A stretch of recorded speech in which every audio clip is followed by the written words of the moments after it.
A'udzubillahi minasyaitonirrajim. Bismillahirrahmanirrahim. Assalamualaikum warahmatullahi wabarakatuh.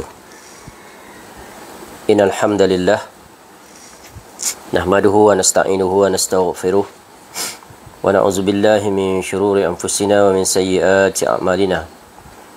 May yahdihillahu fala mudilla lahu wa may yudlil fala hadiya lahu. Wa asyhadu an la ilaha illallah wahdahu la syarika lah wa asyhadu anna Muhammadan abduhu wa rasuluh. Ya ayyuhalladzina amanu taqullaha haqqa tuqatih wa la tamutunna illa wa antum muslimun. Ya ayyuhan nasu taqu rabbakumul ladzi khalaqakum min nafsin wahidah wa khalaqa minha zawjaha wa batha minhuma rijalan katsiran wa nisaa'a wattaqullaha alladzi tasaaluna bihi wal arham innallaha kana 'alaikum raqiba.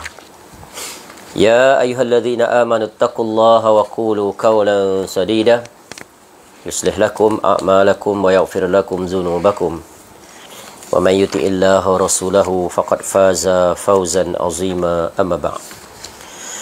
Fa in asdaqal hadits kitabullah wa khairal hadi hadi Muhammad sallallahu alaihi wasallam wa syarrul umur muhdatsatuha wa kullu muhdatsatin bid'ah wa kullu bid'atin dalalah wa kullu dalalatin finnar. Allahumma inna nas'aluka ilman nafi'ah.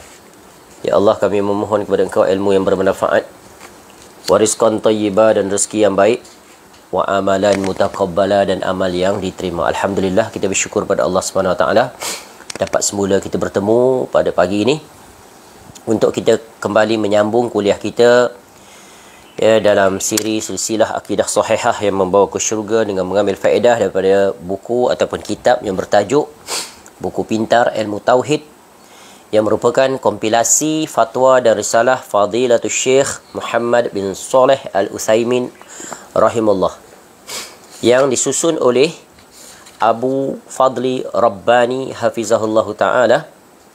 Yang kitab ini penerbitnya adalah Media Tarbiyah, iaitu yang diterbitkan pada tahun 1440 Hijrah. Jadi sekarang dah 1444 Hijrah. Sebuah kitab yang besar sekali faedahnya, yang memuatkan 12 bab, 12 perbahasan yang terkait tentang ilmu tauhid, pokok segala ilmu, yang merupakan fardu ain, kewajipan bagi setiap mukallaf untuk mempelajarinya, kerana pokok kebaikan adalah tauhid, kemuncaknya segala kebaikan kembali kepada tauhid. Aslus salah at-tauhid wal iman. Ya, pokok kebaikan adalah tauhid dan iman. Ya, wa aslul fasad asyirku wal kufru. Manakala pokok kerosakan pula adalah kesyirikan dan kekufuran. Sebagaimana kata Syekhul Islam Ibn Taymiyah rahimahullah, menunjukkan betapa pentingnya ahamiyah at-tauhid, urgensi tauhid ini. Jadi mempelajarinya adalah satu perkara yang wajar, merupakan kebaikan bagi seseorang dari segi pemahamannya terhadap agama, kerana ia berkaitan dengan Allah Ta'ala dan hak-haknya. Baik, kita akan memasuki bab yang baru, bab yang keempat, iaitu bab yang telah datang pada menyatakan tentang memahami tauhid al-asma was sifat. Alhamdulillah, kita telah selesai mempelajari tentang dua tauhid sebelumnya, iaitu tauhid ar-rububiyah dan tauhid al-uluhiyah.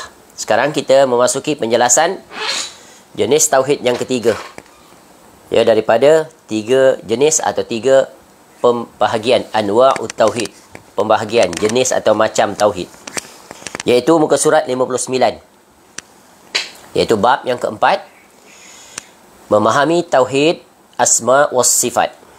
Baik, berkata penyusun kitab ini hafizahullah ta'ala pada bahagian A, di bawah tajuk tauhid asma was sifat. Pada bab 4 ini, penyusun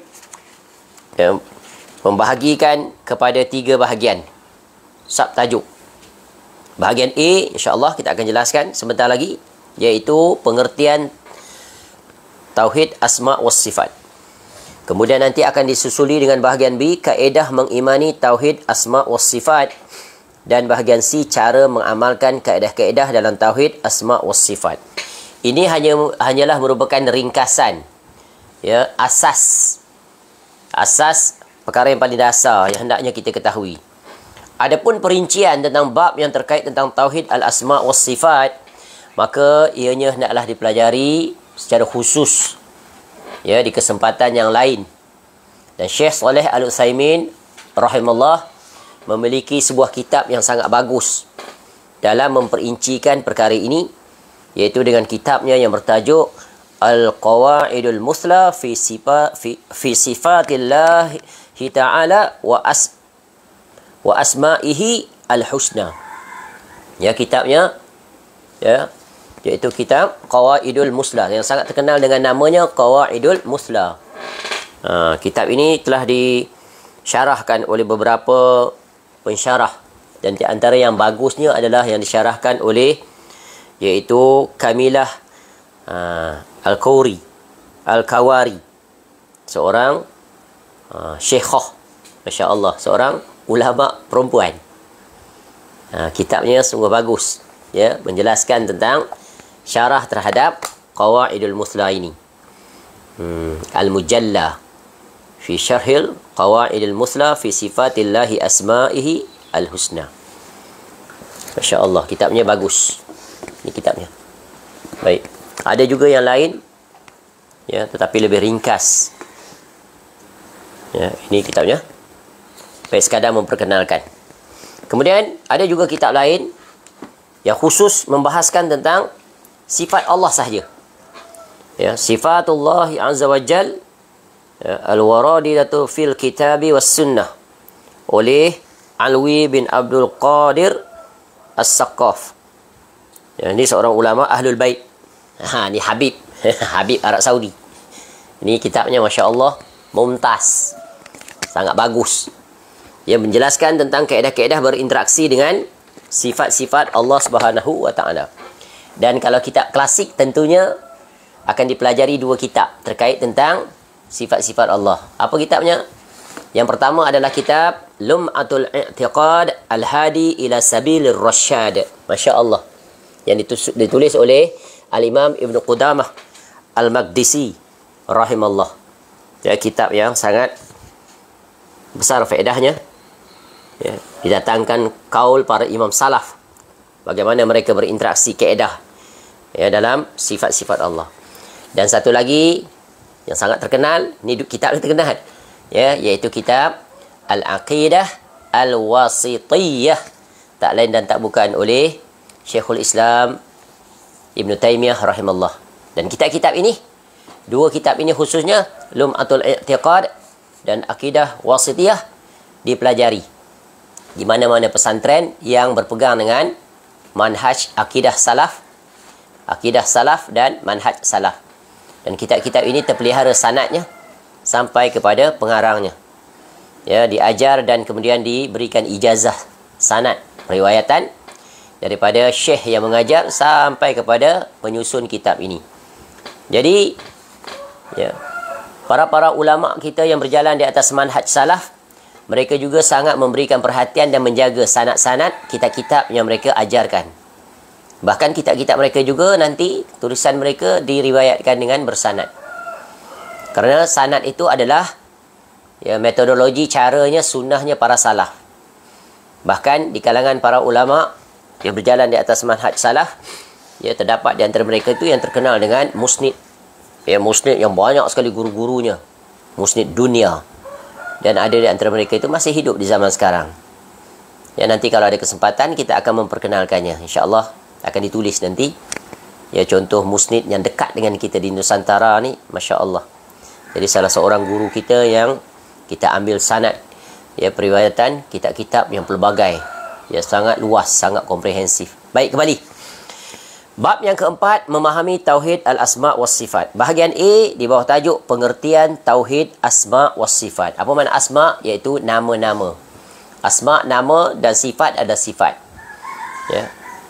Apa maksud nama? Apa maksud sifat? Ya, apa maksud nama, apa maksud sifat?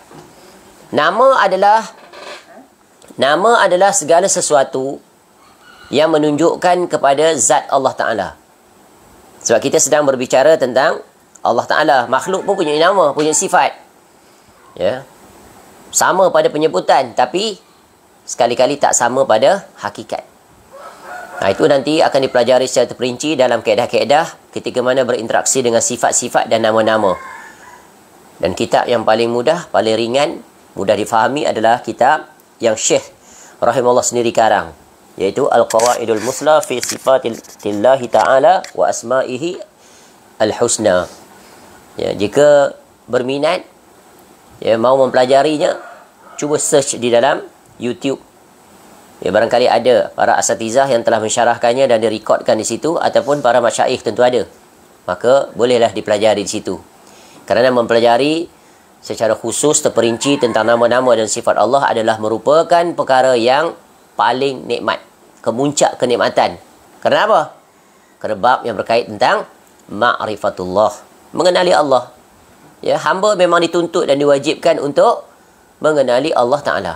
Sebab itu seluruh Rasul-Rasul alaihi wassalatu wassalam diutuskan di tengah umat manusia, bagi kaum masing-masing, kecuali Nabi SAW untuk umat seluruh dunia sampai hari kiamat, untuk memperkenalkan Allah Ta'ala itu dari tiga sisi tadi. Ar-Rububiyah, Al-Uluhiyah dan Al-Asma' was-Sifat.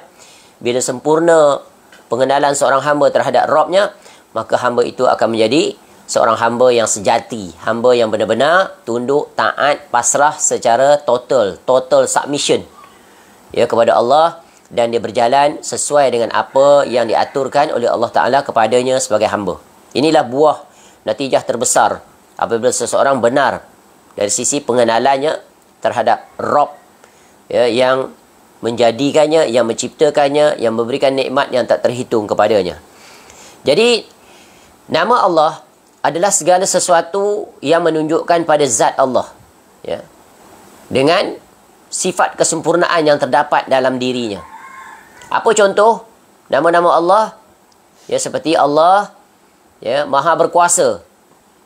Allah Maha Berkuasa, Allah Maha Mengetahui. Al-Alim, Maha Bijaksana. Al-Hakim, ya, Maha Mendengar. As-Sami', ya, Al-Basir, Maha Melihat. Dan seterusnya, sehingga para ulama berusaha keras untuk, ya, mengenal pasti dan menyelaikan nama-nama Allah Ta'ala itu. Ya, nama-nama Allah yang sangat indah. Ya, Allah sebut tentang namanya sendiri di dalam Al-Quran. Walillahil asma'ul husna fad'uhu biha. Ya, hanya milik Allah lah asma'ul husna, nama-namanya yang baik, nama-namanya yang indah. Maka berdoalah kepadanya dengan menyebut Asma'ul Husna. Ya, surah Al-A'raf, surah yang ke-7, ayat 180. Jadi Allah memperkenalkan dirinya dengan menyebut, bagi dirinya, ya, terdapat nama-nama. Dan nama-nama Allah Ta'ala itu di mana kita akan temui? Tak lain dan tak bukan menerusi keterangan penjelasan daripada Allah Ta'ala sendiri. Ya, menerusi kalam Allah, iaitu Al-Quranul Karim. Ya. Dan nama-nama Allah itu kita temui daripada awal lagi pembacaan Al-Quranul Karim. Isti'azah, isti'anah masuk ke dalam suratul Fatihah dan diakhiri dengan surah An-Nas. Dan kita akan berjalan, kita akan bertemu, ya, nama-nama Allah yang padanya juga adalah terkandung sifat Allah. Ya, nama-nama Allah itu diulang-ulang, ya, di sekian ayat. Terkhusus, iaitu kita mulakan dengan, ya, A'udzubillah, nama Allah. Nama Allah yang paling banyak dalam Al-Quran. Allah itu. Ya. Kemudian disusuli dengan Ar-Rahman, Ar-Rahim. Ataupun juga Ar-Rabb. Banyak juga. Ya. Ini di antara nama-nama Allah yang sangat indah. Ya, nama-nama Allah yang sangat indah, yang mana menunjukkan kepada dirinya. Jadi, nama Allah adalah segala sesuatu yang menunjukkan pada zat Allah Ta'ala dengan sifat kesempurnaan yang terdapat di dalam dirinya. Jadi nama itu sendiri padanya terkandung sifat. Ya, nama, ya, pemilik dirinya, dan tentunya ada sifat. Ya, namanya adalah padanya terkandung sifat. Ya, seperti tadi kita dah sebutkan. Ya, contoh Allah, dia Maha Melihat, Maha Bijaksana, Maha Mendengar. Ya. Jadi nama-nama tersebut, nama-nama yang telah kita sebutkan tadi menunjukkan pada zat Allah dan pada apa-apa yang terdapat pada diri Allah, pada zat Allah itu. Ya, contoh tadi, ya, Allah Maha berkuasa, maka menunjukkan diri Allah iaitu kekuasaan. Ya. Maha mengetahui, menunjukkan ilmu Allah Taala. Ya, sifat. Maha bijaksana menunjukkan kebijaksanaan Allah Taala. Maha mendengar maknanya pendengaran, Allah dengar. Ya. Apa yang kita ucapkan, apa yang tidak kita ucapkan, semuanya didengari oleh Allah. Allah Maha melihat, maknanya Allah ada penglihatan, melihat. Itu contoh. Itu adalah nama. Tulis tak? Nanti tanya apa beza nama dengan sifat. Ya. Adapun sifat, ya, ia adalah sifat-sifat, yakni nu'un ataupun keadaan-keadaan yang sempurna yang terdapat pada zat Allah Ta'ala. Seperti apa? Kekuasaan tadi, ilmu, kebijaksanaan, pendengaran, penglihatan. Jadi daripada dua ini ada satu garis merah, garis pemisah, dan sekaligus ada garis yang mempersatukannya, iaitu nama menunjukkan pada dua perkara, nama-nama Allah yang husna itu. Sedangkan sifat hanya menunjukkan satu perkara, by definition. Ya, nama mencakupi sifat. Ya, dalam nama, pada nama terkandung sifat automatik. Ya, tetapi tidak bagi sifat. Ya, sifat merupakan sesuatu yang lazim bagi nama, tak semestinya. Contoh. Ya. Contoh nama-nama Allah tu akan padanya terkandung sifat. Tadi kan Maha berkuasa, Allah ada kuasa. Kalau sifat tak semestinya padanya ada nama, dia ambil nama daripada sifat. Contoh Allah datang, Allah murka. Tidak diambil daripada sifat itu Allah Maha datang. Nah, nama Allah, Allah Maha murka. Tak? Boleh faham? Ini secara basic sajalah, ada pun perincian. Itu ada bab khusus. Jadi rujuk pada kitab tadi, Qawaidul Muslah itu. Ini sebagai ya pengenalan asas. Nak define dulu apa makna nama-nama dan sifat-sifat Allah Ta'ala. Baik. Pengertian Tauhid Asma' was Sifat, Tauhidul Asma' was Sifat adalah mengesakan Allah Azza wa Jal dengan apa-apa yang ada padanya berupa nama-nama dan sifat-sifatnya. Ya, jadi wajib kita mengesakan Allah, mentauhidkan Allah, ya, dengan apa-apa yang Allah sendiri tetapkan bagi dirinya dari sisi nama-nama dan sifat-sifatnya. Jadi nama-nama dan sifat-sifat Allah ini adalah bersifat tauqifiyah. Apa makna tauqifiyah? Iaitu Allah sendiri yang memperjelaskannya. Manusia sekali-kali dilarang, tak boleh masuk campur dalam memberikan nama dan sifat Allah. Ya. Kerana kita kena ingat hal yang terkait tentang Allah Ta'ala ini, ya, kembali kepada 3 prinsip pokok. Apa 3 prinsip pokok itu? Ingat, Allah Ta'ala dia maha apa? Maha ghaib. Allah Ta'ala dia maha ghaib. Tak ada satu makhluk pun yang pernah melihat Allah Ta'ala di dunia ini. Jadi tak siapa tahu. Tak pernah lihat. Kalau pernah lihat, boleh gambarkan, betul kan? Boleh address, boleh explain, boleh elaborate. Yang kedua, yang paling mengetahui tentang Allah Ta'ala siapa? Dirinya sendiri, Allah Ta'ala. Allah Ta'ala yang paling mengetahui tentang dirinya. Jadi bagaimana Allah nak memperkenalkan dirinya kepada hamba-hambanya agar dikenali? Allah sendiri mengkhabarkan nama-nama dan sifatnya. Di mana? Iaitu Allah sendiri yang berfirman. Jadi, di mana kita akan temui firman Allah Ta'ala itu? Dalam Al-Quranul Karim. Jadi pelajaran berguna. Al-Quranul Karim ini adalah sumber segala ilmu. Dan ilmu yang paling agung yang ada di dalam Al-Quran adalah ilmu yang terkait tentang pengenalan seorang hamba kepada Rabbnya. Iaitulah dia ma'rifatullah. Sebab itulah berkata Syekh Muhammad bin Abdul Wahhab rahimahullah di awal muqaddimah kitab Al-Usul Al-Thalathah wa Adillatuha, i'lam rahimakallah annahu yajibu alaina ta'allumu arba'i masailah. Ketahuilah wahai saudaraku, ya, semoga Allah merahmati engkau, wajib atas kita semua ini mempelajari 4 perkara. Wajib, fardu ain. Al-ula, yang pertama, al-ilmu huwa ma'rifatullah. Tu nombor 1. Pertama iaitu belajar. Ilmu apa? Mengenali Allah Ta'ala. Ya. Ilmu apa itu yang dimaksudkan ma'rifatullah? Inilah dia. Mengesakan Allah, mengenali Allah dan mengesakan Allah dari sisi ar-rububiyah, al-uluhiyah, al-asma' was-sifat. Tiga-tiga ni mana kita akan temui? Seluruhnya ada dalam Quran. Ya, tiga-tiga tadi, ya, istilah itu pun dari Quran. Ar-rububiyah diambil daripada perkataan ar-rabb, al-uluhiyah diambil daripada perkataan al-ilah, ya, al-asma' was sifat diambil daripada ayat walillahil asmaul husna fad'uhu biha.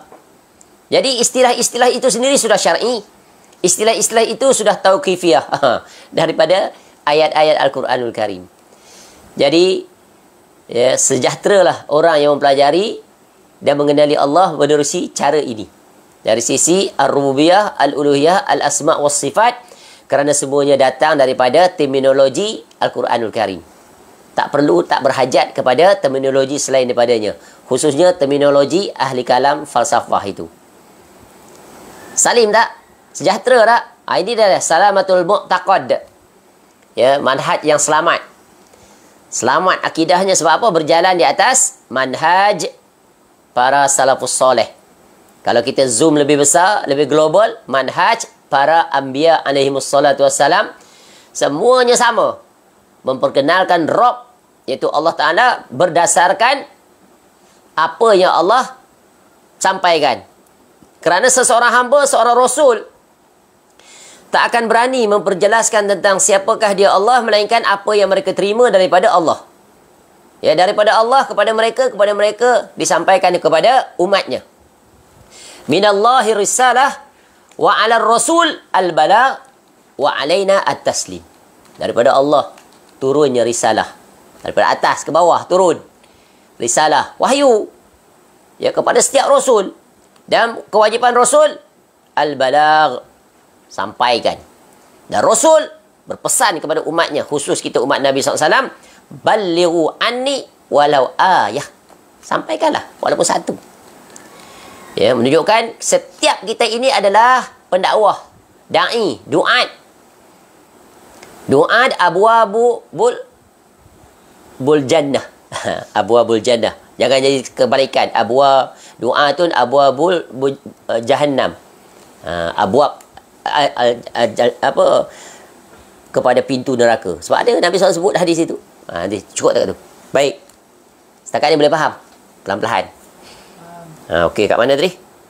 Tu Allah sendiri. Tu prinsip yang kedua. Prinsip pertama tadi, Allah Ta'ala maha ghaib. Tak ada satu makhluk pernah melihatnya di dunia ini.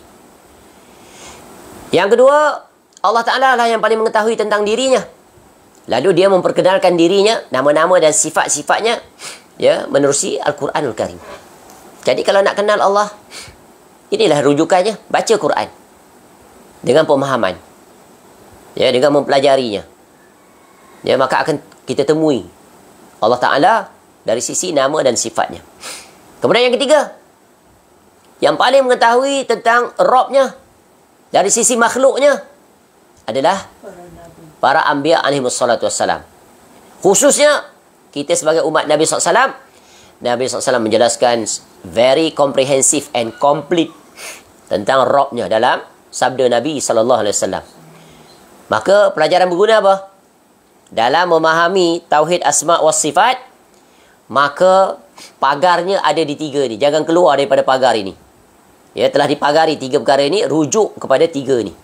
Jangan diganti dengan kaedah-kaedah akal manusia yang sempit, terhad, terbatas, penuh dengan kelemahan dan kekurangan. Tiga ni sempurna. Boleh faham? Tu. Itulah dia manhaj salaf. Sebab itu para ulama kita karang kitab-kitab tadi. Supaya kita, ya, berada di atas akidah yang salim, yang sejahtera, yang selamat. Ya.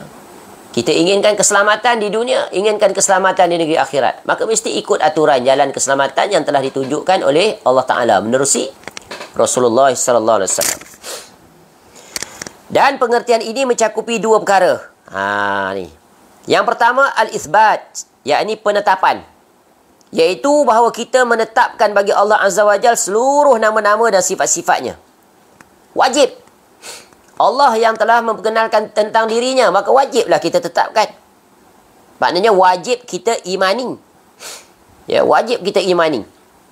Jangan kita ragu, jangan kita bantah. Jangan kita tidak setuju sebab ada kelompok yang menyimpang. Dan awal perpecahan di kalangan umat Islam adalah dari sisi ini. Dari sisi akidah. Ya, terpecah. Ya, sampai hari ini. Ya, sampai hari ini mempertahankan bermati-matian pegangan mereka yang batil dalam berinteraksi dengan nama-nama, khususnya tentang sifat Allah Ta'ala yang akan datang nanti penjelasannya. Yang kedua, meniadakan perbandingan. Ya, pembanding atau persamaan lah. Iaitu bahawa kita tidak menjadikan bagi Allah Azza wa Jal pembanding dalam nama-nama dan sifatnya. Sebagaimana Allah Tabaraka wa Ta'ala berfirman, A'udzubillahi minasyaitonirrajim. Fatirus samawati wal ard. Ja'ala lakum min anfusikum azwajan wa minal an'ami azwaja. Yadra'ukum fi laisa kamithlihi syai' wa huwas sami'ul basir. Allah pencipta langit dan bumi. Dia menjadikan kamu, ya, bagi kamu pasangan-pasangan dari jenis kamu sendiri dan dari jenis haiwan ternak, pasangan juga. Allah menjadikan sekalian berkembang biak dengan jalan itu. Tidak ada sesuatu pun yang serupa dengan dia. Dan dia yang maha mendengar, maha melihat. Surah Asy-Syu'ara, surah yang ke-42, ayat 11. Jadi, dia punya prinsip di sini, kaedah pembandingan pada ayat mana? Iaitu, laisa kamitslihi syai'un wa huwas sami'ul basir. Jadi tidak ada satu pun yang menyerupai Allah Ta'ala. Ya. Jadi Allah bagi contoh, Allah maha mendengar lagi maha melihat.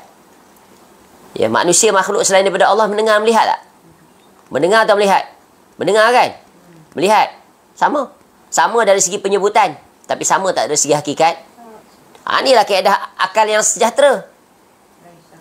Kalau akal ahli kalam, yang ini dia boleh terima. Tapi yang lain daripada itu dia tolak. Ini rosak. Separuh terima, separuh tolak. Jadi kaedahnya tak konsisten. Contradict each others. So dia punya formula tu, formula yang batil. Formula yang tepat ni Quran ni. Guna kaedah. Ya, laisa kamitslihi syai'un wa huwas samiul basir. Bila Allah sebut tentang dirinya memiliki wajah, datang, murka, ya, Allah turun ke langit dunia, dia mula. Ya, dia tak setuju. Tu parahnya mereka itu sebab apa? Fitrahnya rosak, akalnya juga telah rosak. Ya. Allah sebut dia datang nanti di negeri akhirat, Allah datang. Ya, al-ityan, al-maji. Ya. Allah turun, nuzul dan pelbagai lagi. Ya. Al-akhzu, Allah menyeksa, al-imsak, dan sebagainya. Itu perincian di dalam kitab-kitab yang telah kita sebut. Sekarang contoh ringkas. Baik, ayat ini, ayat yang telah kita bacakan tadi menunjukkan bahawa tidak ada satu makhluk pun yang nama-namanya dan sifat-sifatnya sebanding atau bahkan semisal dengan nama-nama dan sifat-sifat Allah Azza wa Jal. Meskipun ada kesamaan makna, namun pada hakikatnya tak sama. Ya, tadi Allah maha mendengar. Makhluk yang hidup pun mendengar. Kita mendengar. Burung-burung mendengar. Binatang melata mendengar. Ikan mendengar. Ini makhluk yang bernyawa. Mendengar. Melihat tak? Melihat. Ya. Tapi hakikat sama tak? Tak sama. Takkan sekali-kali sama. Laisa kamitslihi syai'un. Ya, wa huwas samiul basir. Kerana Allah dia adalah Rabb. Dia adalah pencipta. Al-Khaliq. Kita adalah yang dicipta. Pasti takkan sama. Ya, kerana kita makhluk. Ya, dengan segala keterbatasan yang teramat. Allah Ta'ala dia tiada batas. Jadi maksud pembanding di sini adalah sama pada penyebutan, yakni makna, tetapi tidak sesama dari sisi hakikat. Ini prinsip yang kukuh untuk diterapkan kepada semua sifat-sifat Allah Ta'ala. Ya, sifat-sifat yang mana Allah tetapkan bagi dirinya. Itulah dipanggil sifat apa? Sifat subutiyah. Kalau kita belajar bab sifat, kita akan jumpa. Iaitu dari sisi penetapan dan peniadaan sifat Allah. Ya, sifat-sifat subutiyah apa dia? Iaitu sifat-sifat tetap. Iaitu yang telah ditetapkan oleh Allah bagi dirinya. Juga ditetapkan oleh Rasulullah. Seperti apa? Sifat-sifat subutiyah. Istiwa. Nuzul. Al-wajh. Wajah. Ya, al-yad. Tangan. dan sebagainya lagi. Yang semuanya merupakan sifat-sifat yang maha agung, maha mulia, maha terpuji, maha sempurna. Ya. Itu yang pertama. Wajib kita tetapkan. Sebab Allah telah menetapkan dirinya. Seperti itu. Siapa kita nak keluar daripada ketetapan itu? Inilah rosaknya ahlu kalam ni. Ya, dia keluar daripada aturan itu. Sehingga ada di antaranya yang dia tak setuju, tak terima, dia pertikai. Lalu akal dia pun masuk campur tangan. Padahal itu adalah perkara ghaib tadi kita dah sebut. Allah maha ghaib. Ya. Padahal akalnya sangat terbatas dan akal di antara mereka itu pun berbeza-beza.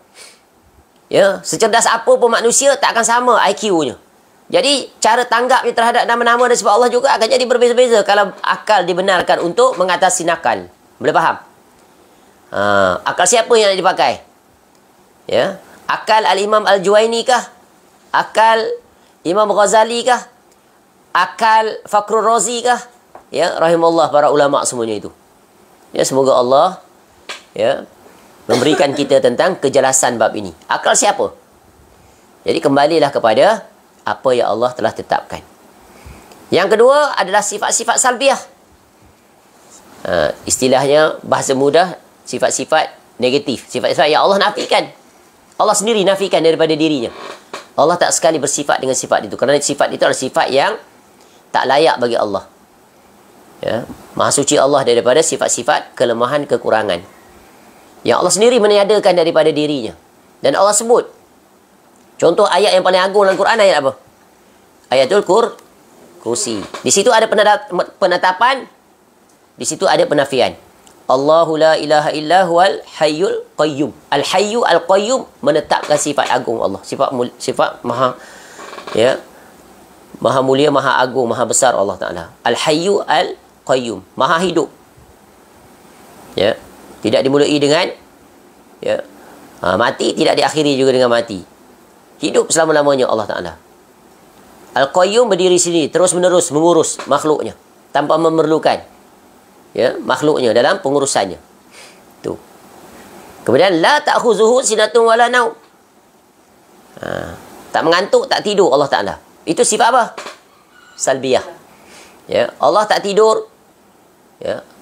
Contoh al-maut, Allah tak mati. Allah al-hayy. Ya. Allah tak zalim. Ya. Dan sebagainya. Tu. Jadi itu adalah sifat-sifat Allah.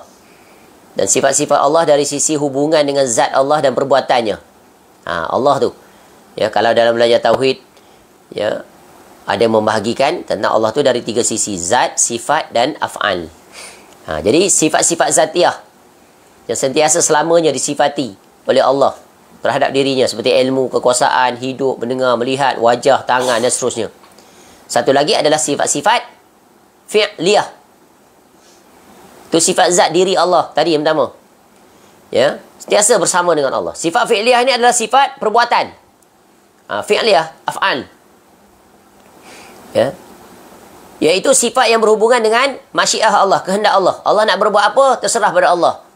Fa'alul lima yurid. Umpama Allah turun setiap malam 1/3. Terserah pada Allah. Dia nak berbuat, dia maha mampu. Akal manusia jangan duk ditanya. Oh, ini dah bertentangan dengan prinsip kita kidam. Maknanya kalau Allah berbuat tu jadi baru. Ini otak yang rosak ni ada kalam ni. Siapa suruh kamu fikir situ? Allah dia maha, dia mampu buat. Dia nak berbuat apa saja. Dia maha berbuat. Ya. Tengok Allah terangkan apa peristiwa berlaku di negeri akhirat. Betul kan? Belum berlaku lagi tapi Allah dah terang apa nak diperbuat nanti di negeri akhirat. Allah sendiri akan datang. Dia akan menghitung, menghisap amal setiap kita. Allah sangat murka pada hari tersebut. Yang kemurkaannya tidak ada sebelum dan sesudahnya. Ya Allah berbicara pada Nabi SAW. Ya, ketika mana Nabi SAW sujud. Ya, dengan memuji puji-pujian yang tak pernah dipuji di dunia. Ya, untuk memohon kepada Allah agar dikurniakan syafa'atul uzma atau syafa'atul kubra. Lalu Allah Ta'ala berfirman pada Nabi SAW. Irfa' ra'sa. Tu Allah sebut dah peristiwa yang akan datang. Belum lagi berlaku. Ni ajaib ni ahli kalam ni. Sampai tahap tu kerosakan akal dia. Ya, sebab dia masuk dalam ruang lingkup yang akal tak mampu untuk masuk. Ya, pasti akan binasa. Macam kita lah. Manusia ni. Ya, jangan masuk. Ya, tempat yang kamu tak mampu masuk, kamu akan mati. Apa contoh? Ya, menyelam. Walaupun pakai kelengkapan bagai-bagai. Tapi bila melebihi kedalaman yang telah ditetapkan, habis meletup badan. Sebab apa? Ya, very high pressure underground. Tu, melepasi level tertentu. Begitu juga naik ke atas. Sampai ke atas makin sempit dada, makin sempit dada, makin tiada oksigen, makin menipis. Tekanan makin kuat, meletup badan, mati. Nampak? Wahai orang yang berakal. Itu analogi untuk pemahaman. Ya, Allah Ta'ala dia maha suci daripada perbandingan-perbandingan seperti itu. Tapi untuk menegakkan pemahaman, ya, baik. Siapa saja yang tidak menetapkan nama-nama dan sifat-sifat yang telah Allah tetapkan bagi dirinya, maka orang itu telah berbuat ta'til. Ya, at-ta'til iaitu meniadakan Allah Azza wa Jal. Nanti akan datang penjelasan kaedah-kaedah ini. Ya. Perbuatannya ini mirip seperti Fir'aun yang meniadakan Allah Azza wa Jal. Ya. Fir'aun dia menolak, ya, apa yang didakwahkan oleh Nabi Musa AS yang perkenalkan pada Fir'aun, Tuhan kamu, Tuhan aku adalah Allah Rabbul Alamin. Ya, Tuhan aku ini adalah Allah yang istiwa alal arsh. Sehingga Fir'aun mempermain, tak percaya. Minta Haman buat apa? Tangga. Bangunan untuk naik nak tengok Tuhan Musa. Di mana? Di atas langit. Melepasi 7 lapisan langit, istiwa alal arsh. Tu. Jadi manusia yang pertama menafikan Allah ini istiwa alal arsh adalah Fir'aun. Manusia pertama yang dirakam dalam Al-Quran, yang Allah bagi tahu pada kita. Jadi jangan seperti Fir'aun. Kalau ditanya di mana Allah, aina Allah, jawab saja seperti mana Allah ajar kita jawab. Sebab Allah yang bagi tahu. Aina Allah fis sama. Berhentilah. Jangan masuk akal kamu. Ni yang rosak di kalam ni, dia tak menetapkan sifat Allah tu. Lalu dia kata tak mungkinlah Allah istiwa. Kalau istiwa tu duduk macam kita ni atas kerusi. Sama dengan kita. Tu rosak akal. Padahal kaedah tadi dah. Laisa kamitslihi syai'un. Betul kan? Wa huwas samiul basir. Ya. Sama pada penyebutan tapi tak sama pada segi hakikat. Tu akal yang sejahtera, mudah saja. Kenapa kita memperdalam-dalamkan sesuatu perkara yang maha ghaib? Yang akal kamu tak akan dapat capai. Tentang diri kamu pun kamu tak dapat capai. Yang paling dekat dengan diri kamu siapa? Bukan, kita lah. Kita yang dekat dengan kita, betul kan? Wahai akal, yang kamu rasa hebat sangat, sekarang tolong explain. Tolong explain, wahai akal. Apa yang sedang berlaku dalam perut kamu sekarang? Apa dia buat sekarang? Boleh explain tak? Tak boleh. Wahai akal, tolong sebut bilangan rambut yang ada atas akal kamu ni. Atas otak kamu. Ada berapa bilangan? Boleh sebut? Tak boleh juga. Wahai akal, tolong sebut berapa bilangan misai dan janggut yang ada pada wajah kamu. Jangankan itu. Berapa ni bilangan bulu mata yang ada pada mata kamu? Boleh sebut? Inilah rosaknya akal. Bila dia nak masuk sesuatu perkara yang dia langsung tak mampu. Dirinya pun sendiri langsung tak mampu. Inilah akal yang sejahtera cara berfikir. Jangan jadi akal seperti ahli kalam. Terbelit dan dibelit oleh kalam falsafi. Masya Allah. Ya, sebab itulah kembalilah kepada Quran dan Sunnah. Wahai ahlul kalam. Kamu akan dapat betapa nikmatnya, bersihnya jiwa kamu. Nikmatnya dalam kamu bermakrifat kepada Allah. Seterusnya. Adapun orang yang menetapkan nama-nama, ni ada 3 kategori di sini. Ya, disebutkan di sini terkait tentang berinteraksi dengan nama-nama dan sifat Allah. Yang pertama tadi, sesiapa yang tidak menetapkan nama-nama dan sifat-sifat yang telah Allah tetapkan bagi dirinya, maka orang itu telah berbuat ta'til, yakni meniadakan Allah Azza wa Jal. Ada tak kelompok seperti ini? Ada. Siapa? Kelompok Jahmiyah. Dipanggil kelompok Mu'attilah. Dia batalkan semua sifat-sifat Allah yang Allah sebut dalam Quran. Dia kata sama macam makhluk. Tujuan dia bagus tak? Bagus. Kenapa kamu buat begitu, wahai Jahmiyah, wahai Mu'attilah? Kerana kami nak mensucikan Allah daripada sama dengan makhluk. Niat betul, tapi caranya menyimpang. Caranya menyeleweng, caranya salah. Jadi kaedah penting. Kaedah apa? Iaitu matlamat tidak menghalalkan cara. Niat bagus tapi cara salah. Maka salah semuanya. Dia Yang benar adalah matlamat betul, caranya betul. Tu. Baik, tu yang pertama. Yang kedua pula adalah, adapun orang yang menetapkan nama-nama dan sifat-sifat Allah Azza wa Jal, namun disertai dengan penyerupaan dengan makhluk, maka ia mirip dengan orang-orang musyrik yang mereka beribadah kepada Allah juga beribadah kepada selainnya. Ini adalah dipanggil kelompok musyabbihah. Dia menyamakan Allah Ta'ala dengan makhluk. Allah sebut Allah memiliki wajah, Allah memiliki tangan. Dia kata macam manusia, ada tangan macam kita, ada wajah macam kita, ya, bergerak macam kita. Turun 1/3 lagi 2, zat turun, zat Allah turun seperti kita, daripada atas mimbar turun ke bawah, naik semula. Ini adalah kelompok musyabbihah. Kelompok ni kafir. Ya, kafir. Kenapa? Menyamakan Allah dengan makhluk. Padahal Allah walam yakul lahu kufuwan ahad. Laisa kamitslihi syai'un wa huwas samiul basir. Tu. Macam orang kafir kan? Buat berhala. Berhala tu dia kata Tuhan. Ya. Ataupun perwujudan Tuhan, atau sebagai pengganti Tuhan untuk mendekatkan diri kepada Allah. Sama lah tu. Ya. Dan yang ketiga, kelompok yang ketiga, sedangkan orang-orang yang menetapkan nama-nama dan sifat-sifat Allah Azza wa Jal tanpa menyerupakan dengan makhluk, maka ia adalah seorang yang bertauhid. Inilah benar. Apa yang Allah sifatkan itu, dia sifatkan. Dan sekali-kali dia tak menyamakan dengan Allah. Contoh, Allah memiliki tangan. Ya. Sesuai dengan, ya, layak dengan kebesaran dan kemuliaan Allah. Kerana Allah sendiri yang menjelaskannya.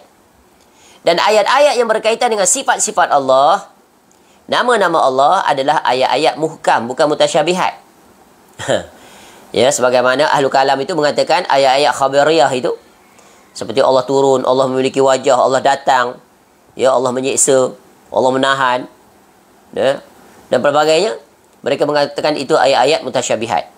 Adapun ayat-ayat yang disebut mendengar, melihat, berkata-kata, itu ayat muhkam. Ni standard mana pakai ni? Standard ganda. Dia rujuk kepada apa dia? Dia boleh bagi seperti itu.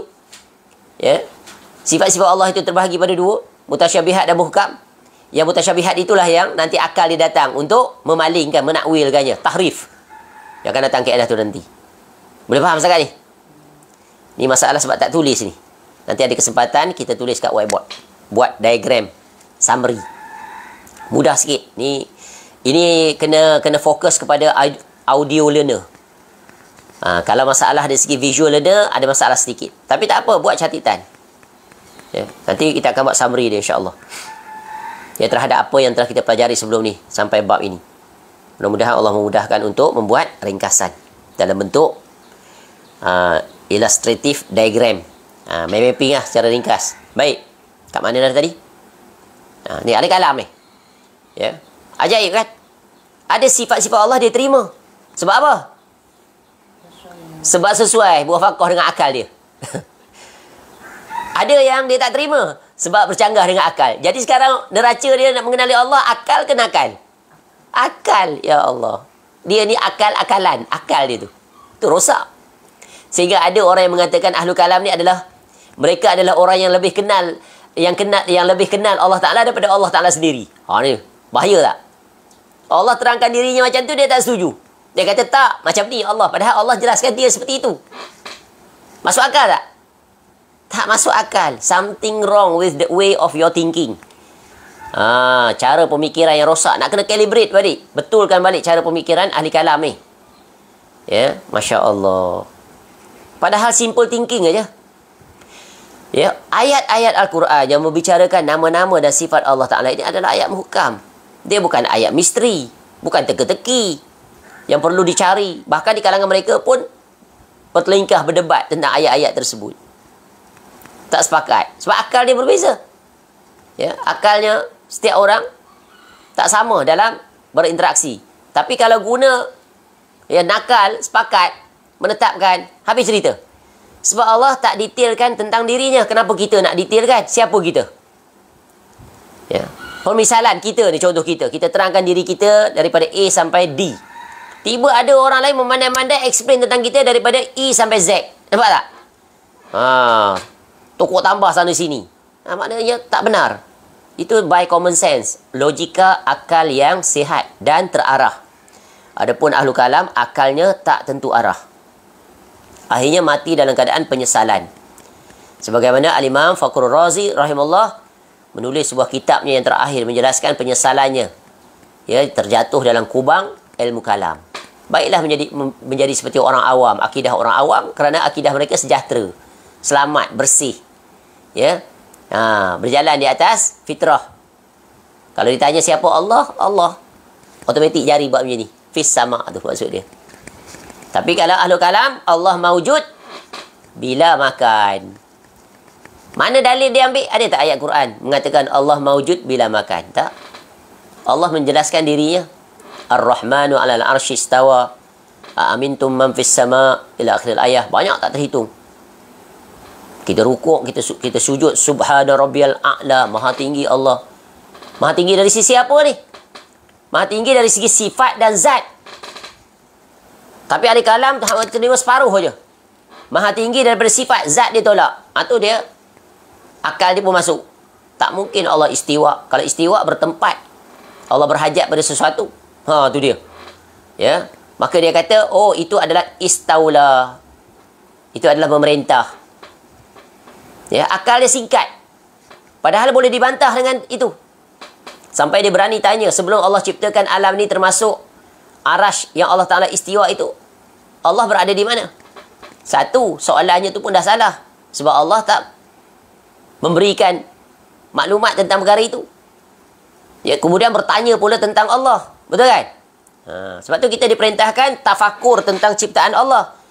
Bukan tafakur tentang Allah, cari tahu tentang Allah. Sebab cari tahu tentang Allah tu telah dicukupkan. Ya, ada limit saja yang dibenarkan. Ya, tak boleh melangkaui. Cukup.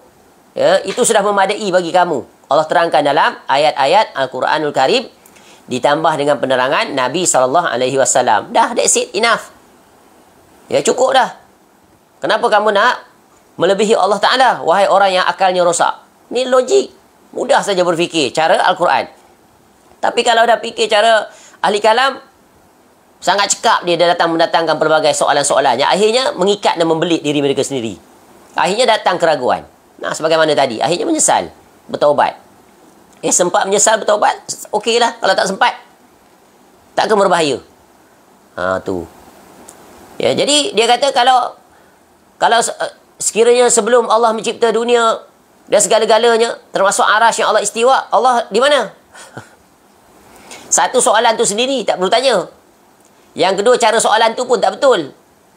Yang ketiga, kalau kembali kepada kamu pula, kamu kata Allah istiwa itu adalah istaula, iaitu menguasai, memerintah. Kita tanya balik soalan yang sama, guna akal. Guna akal, dia akan rosak kita akal yang sihat, sejahtera. Aklus salim.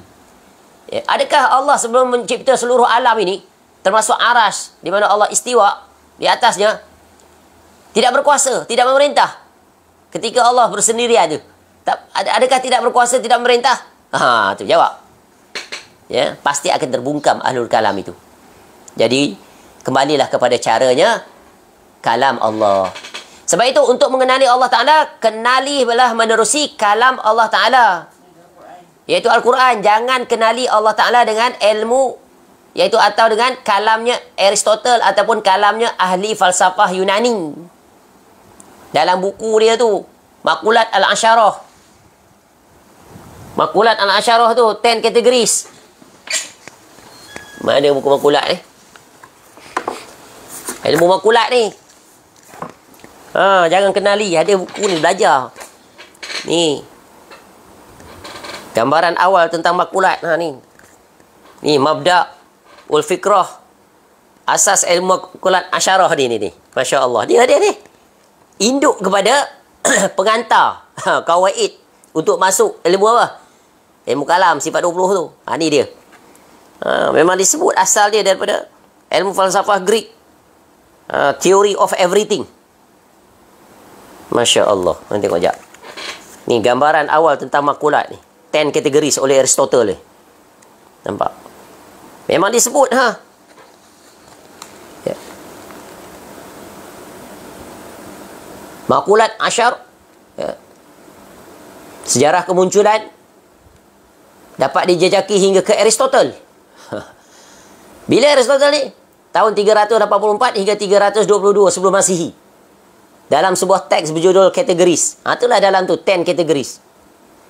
Ya, dan dimuatkan dalam siri mantik logik beliau yang terkenal, Organon. Aristotle, pembentuk asas ini. Ya. Apa kaedah dalamnya? Ini dalam ni diterangkan tentang apa itu makulat. Berapa pembahagian dia? Apa terminologi dia pakai? Ya, semuanya dinyatakan dalam buku ini.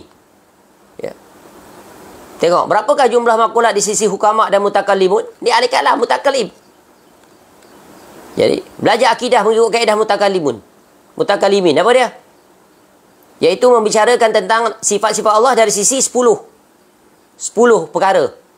Kam, kuantiti, kaif, ya, ain, ya, mata, bila. Kaif tadi, bagaimana? Kaifa, ya. Idhafah, sandaran, wat, posisi, bentuk, milk, kepemilikan, ya, an yaf'al, an yanfa'il, dan berbagai lagi lah. Ni semua ilmu-ilmu yang merumit. Ni tebal lagi ilmu makulat, syarah dia. Berjela-jela. Dalil satu pun tak ada. Mana Quran? Hadis dia? Masya Allah. Rosak tak? Rosak. Habis masa belajar makulat ni. Ni, habis masa ni. Punya tebal kitab. Satu-satu nak baca. Ya Rabbi. Baca Quran, kenal Allah. Kenapa kamu pakai kaedah Aristotle tu? Allah musta'an. Semoga Allah selamatkan kita daripada syubhat, racunnya yang sangat membinasakan ilmu kalam. Kalam ahli falsafah Yunani, terutamanya Aristotle. Dan semua kaedah-kaedah tadi tu kita akan jumpa istilah-istilahnya dalam sifat 20. Jisim, jirim, ya, arad, kam, had, dan pelbagai lagi. Sampai pening-pening, kam mutasil, kam munfasil, kam mutasil. Ya Allah. Padahal Allah dan Rasulnya tak pun ajar mengenalkan dirinya seperti itu. Jadi nak kenal Allah secara selamat, sejahtera, tepat, benar, lihat bagaimana para ulama salaf menjelaskannya. Seperti kitab-kitab yang telah kita sebut. Belajar. InsyaAllah kita akan memiliki pemahaman tasawur yang sangat jelas dan sangat memuaskan. Sebab itu akidah orang awam ini adalah akidah salaf. Akidah orang awam. Majoriti akidah orang awam tu adalah akidah salaf. Betul kan? Selamat dia tak belajar ilmu kalam. Ya, kalau kita tanya kepada mereka itu siapakah Allah, mereka akan mengatakan Allah adalah Rabb kita yang menciptakan, yang menghidup, memati, memberikan rezeki, mendatangkan musibah, mengangkat musibah, memperkenankan doa. Tu akidah apa tu? Akidah salaf, akidah Quran. Ya, Allah fis sama. Ya. Tangannya mesti mengangkat ke atas, berdoa, ya, melihat ke langit. Allah minta. Dia tak tengok ke mana-mana. Ya, tak minta tangannya ada arah sana, arah sini, arah ke bawah, angkat ke atas. Masya Allah. Baik, selesai. Kemudian bahagian B, iaitu di bawah tajuk kaedah mengimani tauhid al-asma was sifat. Baik, kita baca mukadimah dulu. InsyaAllah nanti kita sambung perinciannya pada setiap, ya, cara-cara dalam berinteraksi ini. Syekhul Islam Ibn Taymiyah rahimahullah berkata, ya, Syekhul Islam Ibn Taymiyah rahimahullah banyak sungguh kitabnya yang tentang akidah dan membantah kelompok-kelompok firqah-firqah yang sesat. Ya, di antaranya termasuk ahli kalam. Dikarang satu kitab yang sangat besar dan komprehensif untuk membantah, ya, kaedah-kaedah yang dipakai oleh ulama ahlul kalam dalam berinteraksi dengan Allah Ta'ala dari segi nama-nama dan sifat. Khususnya sifat-sifat Allah Ta'ala. Ya, beliau rahimahullah berkata, manhaj atau metod, ya, para salaf dan para imam ahlus sunnah dalam mengimani tauhid al-asma' was sifat adalah dengan menetapkan apa-apa yang telah Allah tetapkan atas dirinya dan apa-apa yang telah ditetapkan Rasulnya sallallahu alaihi wasallam baginya. Wajib menetapkan isbat. Tetap. Ya. Jangan ditolak, jangan diingkari. Jangan dinafikan, jangan dibatalkan, jangan dibuang. Tu maksud dia, tetap. Tanpa apa? Ni penting ni. Pagar dia apa? Tanpa tahrif. Apa makna tahrif? Iaitu mengubah, menukar. Ya, secara bahasa nanti akan datang perinciannya. Dan taktil, yakni menafikan, meniadakan, membatalkan. Tu. Serta tanpa takyif. Takyif tu bila kaif, tanpa bertanya. Amiruha ja'at bila kaif. Ya. Terima apa yang datang, yang warid, yang sabit tentang Allah Ta'ala tanpa membagaimanakan. Itulah perkataan yang paling besar, paling kukuh yang diucapkan oleh Imam Malik rahimahullah. Betul kan? Ketika ditanya tentang istiwa alal arsh. Tu. Ya. Jangan soal, jangan tanya. Bagaimana? Was-su'alu anhu bid'ah. Tanya tentangnya adalah bid'ah, tentang istiwa. Istiwa itu adalah maklum. Ya. Al-istiwa maklum. Ya. Adapun al-kaif dia adalah majhul. Jadi tanya tentangnya, tentang perincian tadi tu, maka itu adalah bid'ah. Inilah kaedah agung, hasil pemahaman yang sangat tepat, jelas, jitu daripada seorang imam yang mengeluarkan satu kaedah, kesimpulan dalam berinteraksi dengan sifat-sifat Allah Ta'ala. Kewajipan kamu adalah tetapkan, imani. Ya, maknanya kamu tahu. Sebut Allah turun, Allah berbicara, tahu. Allah mendengar, tahu dari segi makna. Tapi dari segi kaifiah, ya, ia adalah perkara ghaib yang Allah Ta'ala tak jelaskan bagaimana. Kenapa? Siapa kamu nak jelaskan? Siapa kamu nak masuk dalam urusan tersebut? Kamu makhluk. Dan tamsil. Ya, tamsil itu apa? Menyamakan atau menyerupakan. Mumasilah dipanggil. Kelompok yang menyamakan, menyerupakan Allah. Ya, tamsil ni nanti dia dekat dengan, iaitu tashbih. Sama lah. Tapi ada perbezaan nanti. Di antara tamsil dan tashbih tu ada persamaan, ada perbezaan. Tapi dia satu grup lah. Menetapkan tanpa tamsil, menyucikan tanpa ta'til, menetapkan semua sifat-sifat Allah dan menafikan persamaan sifat-sifat Allah dengan makhluknya. Ini kaedah, pegang erat-erat. Ini kaedah siapa ni? Kaedah Al-Quranul Karim. Bukan kaedah ahli kalam tadi tu. Kaedah ahli kalam tu dekat sini, dekat ilmu makulat ni. Ilmu makulat ni. Ni. Ilmu dia. Ilmu ahli falsafah. Tinggalkan. Kenapa sayang sangat nak tinggalkan? Ya, sebab apa? Sebab dah dibesarkan dalam situasi itu. That's why it's very difficult. Ya, to move from habitual habit, dah lama mendarah daging, kepada perkara yang baru. Tapi boleh atau tidak? Boleh. Ya, apabila ada keinginan, ada kesudian, ya, ada keyakinan dan hati terbuka untuk meninggalkan kebatilan dan berpindah kepada kebenaran. Maka wahai ahlul kalam, berhijrahlah, ya, kepada kalam Allah Ta'ala. Jangan kukuh di atas kalam ahli falsafah. Kukuh di atas kalam Allah Ta'ala dan kalam Rasulullah SAW. Kerana itulah yang kita diperintahkan untuk mengikutinya. Kerana Al-Quran dan hadis sudah cukup bagi kita untuk kita mengenali Allah Ta'ala dengan penjelasan para ulama salafus soleh yang berjalan di atas aturan ini. Jadi kesimpulannya adalah, ya, pada mukadimah ini, iaitu kita tetapkan apa yang Allah tetapkan terhadap dirinya. Kita tetapkan apa yang Rasulnya tetapkan terhadap Rabbnya. Ya, tu. Dan pada masa yang sama, iaitu kita menetapkan tanpa melakukan tahrif, ta'til, takyif dan tamthil. Ya, ataupun boleh disusun dalam bentuk untuk lebih jelas, ya, dalam bentuk yang lebih simple. Prinsip pokok dalam berinteraksi dengan nama-nama dan sifat Allah Ta'ala khususnya. Yang pertama apa? Tulis. Yang pertama adalah imani. Makna iman? Terima. Kalau Allah kata dirinya seperti itu, terima. Ya, jangan banyak soal. Jangan banyak tanya. Imani. Pasrah. Yang kedua, tetapkan. Isbatkan. Seperti itulah Allah terangkan, seperti itulah kita tetapkan. Jangan kita melakukan 4 perkara tadi. Tahrif, ta'til, ta'yif dan tamthil. Yang akan datang nanti penjelasannya. Tetapkan, isbat. Allah memiliki wajah. Ya, Allah memiliki wajah. Tak ada maksud lain lah. Jangan ditukar dia jadi tahrif. Ya, oh, itu maksudnya bukan wajah hakiki, bukan. Itu adalah kemurahan. Kemurahan Allah Ta'ala. Kemuliaan Allah Ta'ala, bukan. Ya, mana ayat yang malingkan bagi makna tu? Quran atau hadis atau perkataan para ulama salaf. Yang ketiga adalah sucikan Allah Ta'ala daripada kesamaan dengan makhluknya. Tanzih. Tadi kaedah tadi. Laisa kamislihi syai'un wa huwas sami'ul basir. Allah ada pendengaran, Allah ada penglihatan. Sama tak dengan makhluk? Sama atau tidak? Tak sama. Makhluk mendengar tak? Mendengar. Melihat tak? Sama tak? Tak sama. Sama pada makna. Ya, penyebutan. Tapi tak sama pada hakikat.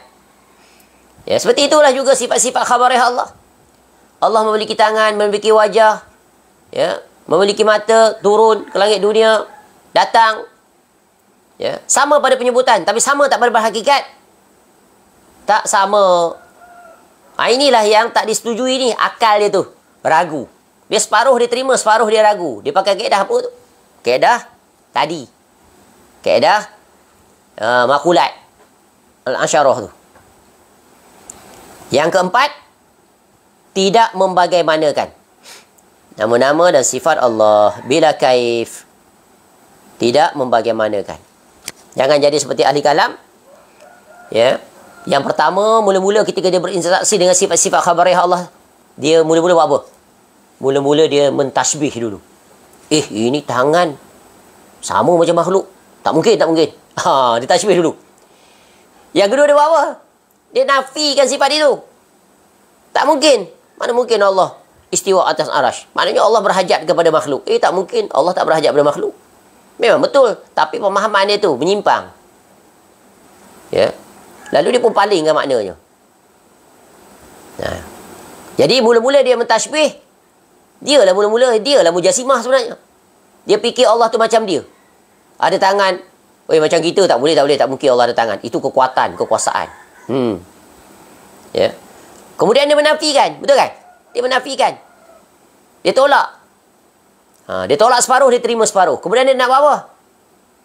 Kemudian dia nak tanzih. Tapi tanzihnya salah. Ya, lalu dia melakukan apa? Tahrif ataupun takwil. Dia takwil. Ini maknanya Allah istiwa ni adalah istaula. Pada istaula tu Mu'tazilah punya prinsip, dia pergi ambil. Jadi dia ada perangai Mu'tazilah juga rupanya. Ya. Menafikan, menolak perangai Jahmiyah. Tu. Ya. Macam-macam penyakit ada padanya. Ya. Jadi dia buat apa? Dia mentakwil. Inilah perangai ahli kalam. Jadi nak selamat, nak ikut ahli kalam ke nak ikut ahli salaf? Salaf. Ya. Jadi salaf imani, tetapkan, sucikan, tidak membagaimanakan. Jadi ahli kalam dia membagaimanakan. Allah tu istiwa macam mana kalau dia istiwa? Macam makhluk duduk macam kita ke duduk? Dia duduk fikir sampai ke situ. Padahal Allah tak membicarakan seperti itu. Berhentilah di mana Allah Ta'ala berhenti. Kamu siapa? Sebab tu benar sekali perkataan ahli kalam ni. Ya. Mereka tu lebih pandai daripada Allah Ta'ala, lebih kenal daripada Allah Ta'ala. Sampai mereka pandai menambah-nambah, menukar sana, menukar sini. Ya, Allah musta'an. Wallahu alam. Nanti kita akan masuk secara terperinci tentang apa makna tanpa ta'til, at-ta'til. Kemudian apa makna at-tamthil. Kemudian apa makna at-tahrif. Kemudian apa makna at-takyif. Bila kukuh prinsip ni, Masya Allah, kita akan merasai betapa benar, betapa nikmat, betapa bersyukurnya kita kenali Allah dengan cara yang benar, tepat. Mengikut manhajnya Rasulullah SAW dan para sahabat. Jadi wajib kita memegang prinsip akidah salaf, manhaj salaf. Tak terpisahkan. Cara, metodologi, SOP. Bukan zamannya. Tokoh-tokohnya telah berlalu. Rasulullah SAW telah wafat. Tapi adakah ajaran Rasulullah SAW itu ikut wafat? Tak. Para sahabat generasi salaf juga telah meninggal dunia. Adakah kaedah beragama mereka itu meninggal dunia juga? Tak. Sebab Allah dah jamin, dah pelihara. Tetap akan ada firqatun najiyah, ta'ifah al-mansurah, ya, ahlul hadis, ya, al-ghuraba, al-jamaah, ahlus sunnah wal jamaah yang sejati. Ni ikut kaedah ni. Kalau keluar daripada aturan ni, itu bukan ahli sunnah wal jamaah. Itu ahlul bid'ah wal furqah. Dan itulah yang berlaku. Yang kita lihat. Ya, dan kelompok ini akan wujud dan bertentangan. Pertentangan ni akan berlaku. Di antara kelompok yang benar dan kelompok yang batil. Walaupun dua-duanya di atas namakan ahlus sunnah wal jamaah. Ya, bukan lihat pada penamaan, bukan lihat pada pengakuan, tapi bukan lihat pada label, bukan lihat pada penampilan, lihat kepada prinsip yang dipegang. prinsip yang disampaikan. Seruan mereka itu di mana? Di mana seruan mereka itu? Berpaksikan, berpunca, bersumber kepada apa? Kalau qala Allah wa qala Rasul ala fahmi salafus soleh, itulah dia al-jamaah, itulah dia ahlul hadis, itulah dia ahlus sunnah wal jamaah, itulah dia firqatun najiyah atau taifah mansurah, itulah dia al-ghuraba. Yang lain ni bukan. Fahim tu? Alhamdulillah, ya, bi ni'matihi tatimmus shalihat. Semoga Allah berikan kita keamanan, ketenteraman, ya, kecukupan dengan apa yang telah Allah jelaskan tentang dirinya kepada kita kesemuanya menerusi, ya, ayat-ayat Al-Quran, begitu juga menerusi sabda Nabi SAW, dan dibuktikan menerusi praktik lapangan oleh generasi terbaik, generasi salafus salih. Ya, khairun nas qarni thumma alladhina yalunahum thumma alladhina yalunahum. Sebaik-baik kurun adalah kurunku, kemudian setelahnya dan setelahnya. Dan Allah mengiktiraf ketiga-tiga generation ini, ya, dalam surah At-Taubah ayat 100. Ni kaedah pegang, selamat. Inilah dia, ya, akidah salaf, manhaj salaf. Was-sabiquna al-awwaluna minal muhajirin wal ansar walladzina tabauhum bi ihsanin radhiyallahu anhum wa radu an wa a'adda lahum jannatin tajri tahtaha al-anhar khalidina fiha abada dzalikal fawzul azim. Ya, rujuk pada surah At-Taubah surah yang ke-9 ayat 100. That the principle dalam beragama. Ikut. Kita kena ikut para yang paling awal, yang mula-mula beriman siapa? Muhajirin, para sahabat muhajirin. Kemudian diikuti oleh para sahabat Ansar. Kemudian dua generasi ini telah berlalu. Tinggal dalam kenangan lipatan sejarah. Sejarah yang dicoret dengan tinta emas. Para sahabat radhiyallahu anhum. Kemudian mereka-mereka yang mengikuti, yang datang sesudahnya. From each generation until today. Yang ikut cara mereka itu beragama. Dari sisi akidah, dari sisi ibadah, dari sisi akhlak, dari sisi muamalah, dari sisi sudut pandang mereka terhadap dunia, dari sisi sudut pandang mereka terhadap akhirat dan bagaimana mereka berinteraksi dengan keduanya. Generasi yang datang itu mengikut seperti itu metodologinya. Itulah dipanggil metodologi, dipanggil manhaj salafus soleh. Ya, Allah redha kepada mereka, mereka redha kepada Allah sebagai Rabb. Ya, maka apa akibat? Ya, mereka tadi yang ikut tu ikut dengan terbaik. Bi ihsanin. Ikut generasi dua tu. Kerana mereka adalah generasi yang menterjemahkan segala ajaran Nabi SAW. So they are the best generation. We must, by hook or by crook, we have to refer and follow their standard of beragama. Tu. Ya. Ya. Allah redha kepada mereka dan mereka redha kepada Allah. Kita redha tak Allah sebagai Rabb kita? Kita redha. Sebab tu kita imani. Kita tetapkan, kita sucikan. Dan kita tidak membagaimanakan tentang Allah Ta'ala. Kerana itu adalah hak utama Allah Ta'ala dari seorang hamba. Sebelum dia melakukan ketaatan-ketaatan yang lain.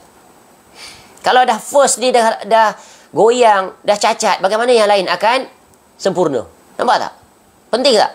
Sebab tu awwaluddin ni, ma'rifatullah ni, perkara yang paling utama. Ya, mengenali Allah dengan cara yang benar. Apa akibat? Maka Allah akan kurniakan mereka syurga yang mengalir di bawahnya sungai-sungai. Ya. Dan itulah keberuntungan yang sangat besar. Wallahu a'lam. Subhanakallahumma wa bihamdika asyhadu an la ilaha illa anta astaghfiruka wa atubu ilaik. Sallallahu ala nabiyyina Muhammad wa ala alihi wa sahbihi wasallam. Wa akhiru da'wana anil hamdulillahi rabbil alamin. Assalamualaikum warahmatullahi wabarakatuh.